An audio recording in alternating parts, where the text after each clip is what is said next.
Joining us on the line first is Larry Elder, longtime friend. He's host of the talk show, The Larry Elder Show, author of the best-selling book, The 10 Things You Can't Say in America. His latest documentary, Uncle Tom, explores what it's like to be a minority within a minority, a black conservative. Larry, good to talk to you, sir. Good to talk to you too, Ben. Thank you so much for having me. I appreciate it. You bet. So watching all of these protests move forward, I've been saying over and over, it feels like most Americans agree on a few basic things. Police brutality is bad, racism is bad, and rioting and looting are bad. And yet somehow we are now fighting over the basic idea that rioting and looting might be okay, that actually police brutality is inherently racism, and that racism is not only widespread in police departments across the United States, but that America at root is a racist country that must be punished for its sins. That's what the kneeling seems like. How do you interpret the protests?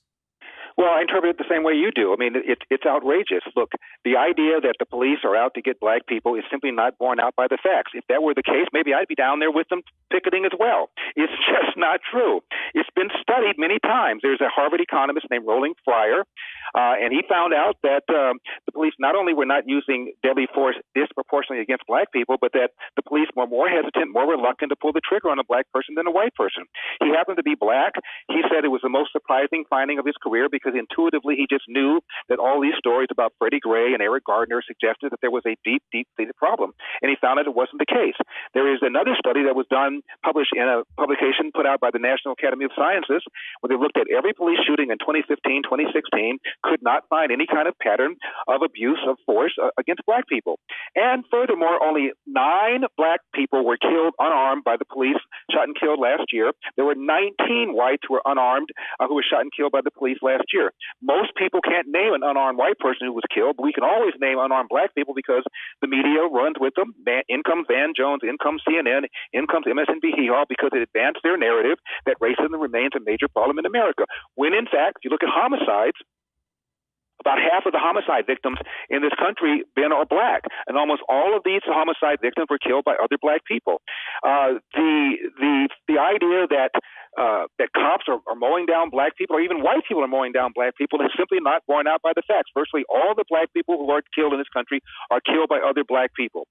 Of the interracial black-white homicides, and there are some, last year there were about 750, 500 whites were killed by blacks, 250 blacks were killed by whites. So whites at over 60% of the population were killing fewer blacks than blacks were at 13% of the population killing whites. And a young black kid is around 8 times more likely to be a homicide victim than a young white kid. In fact, the top preventable cause of death for young whites is accidents, like car accidents. The top cause of death, whether preventable or otherwise, for young blacks is homicide, almost always at the hands of another black person.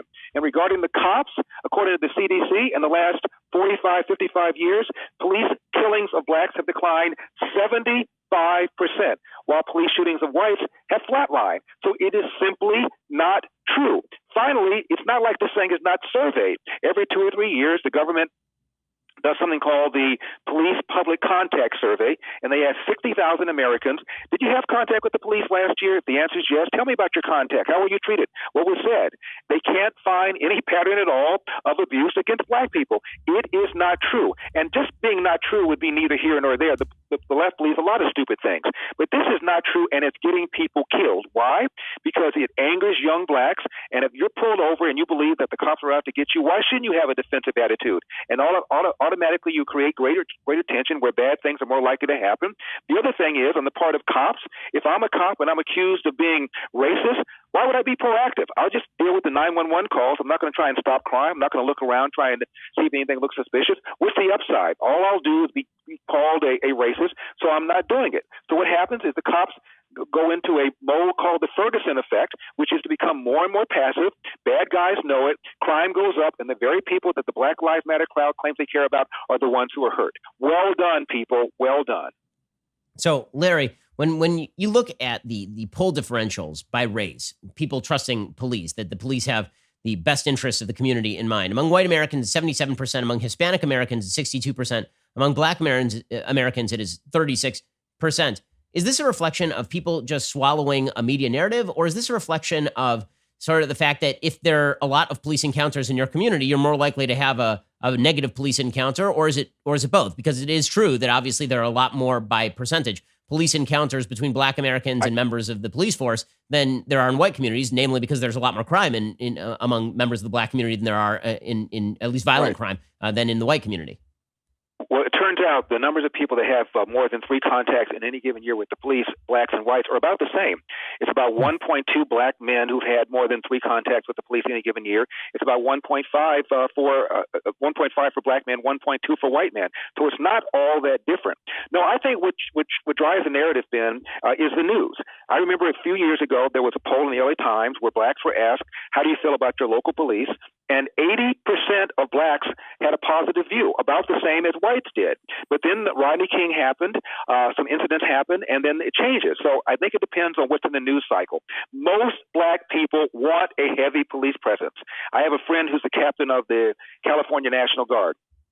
And during the second Rodney King trial, in case it went sideways, they deployed the National Guard in the inner city to make sure that there wouldn't be any violence. And he told me that men and women, middle-aged and older, were coming out of their homes, coming up to him saying, "Why is it you guys are only here because you're anticipating some sort of violence because of a Rodney King jury? Why aren't you here every single day? We need you here." The majority of people living in the inner city are hardworking, drug-abstaining, law-abiding citizens who want the police to be there. So the loudmouths, the "we shall overcome," the "no justice, no peace" types represent a numerical minority. Also, it's been studied what happens to communities when you riot and you trash the property values.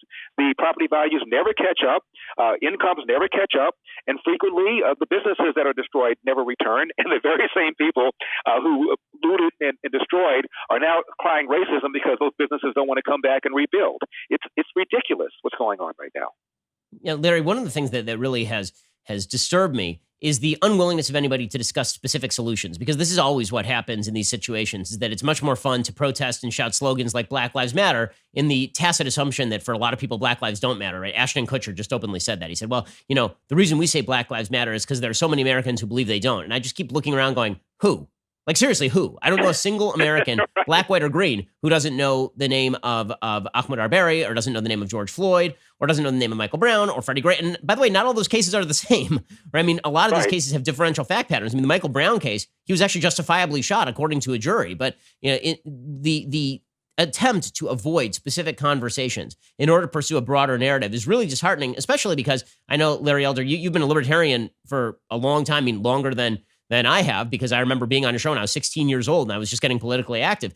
And you have been claiming for a long time that things like police unions are kind of a problem. And the doctrine of qualified immunity, which suggests that you are granted immunity from civil suit if you move beyond your authority as a police officer. Even Clarence Thomas has opposed that. And yet nobody wants to talk about solutions because we might actually find some common ground. It seems like the goal here is to not find common ground. Well, I think one of the reasons, Ben, nobody wants to talk about solutions is because you have to have a problem first. If the problem is police brutality against blacks, it's not true. Of course, there's no solution for that. That's why people just talk and talk and talk. After Dylan Roof killed all those churchgoers at their church in Charleston, I was watching the Morning Joe show, and one of the presidential candidates, Martin O'Malley, was on. And he was talking about the institutional racism we need to deal with, we need to deal with it, we need to deal with it. And one of the co-panelists was a guy named Mike Barnicle, who's a columnist with the Boston newspaper. And he said very innocently, he wasn't trying to trap him or stump him. He said, "What do we do about this, Martin?" And Martin, well, what we do, we have to acknowledge the. Actually, Martin, I don't know what you do about this, but we need to do something about it. Now, this guy used to be mayor of Baltimore, governor of Maryland, and you don't know what to do about the institutional racism that you just now bitched about. And the reason is because it's not true. And if it's not true, of course, there's no quote solution for it. The only thing that I recommend is the widespread use of body cams. And for the activists, it's probably going to help the cops more than it's going to help the civilians. There was the city in California called Rialto, 100,000 people, Ben. It is ethnically diverse, and the police were ordered to wear body cams. They didn't want to, but they did. And after a year or so, guess what happened? Police complaints against cops fell 90% because the civilians knew they were being taped. They stopped lying on the cops. Police use of force fell 50%, not because the police changed their behavior, but because the civilians did, and therefore the police didn't have to respond to them. The point is, a lot of people are lying on cops, not unlike the way Dorian Johnson, Michael Brown's friend, said. Michael Brown said, "Hands up, don't shoot." It turned out to be a complete lie.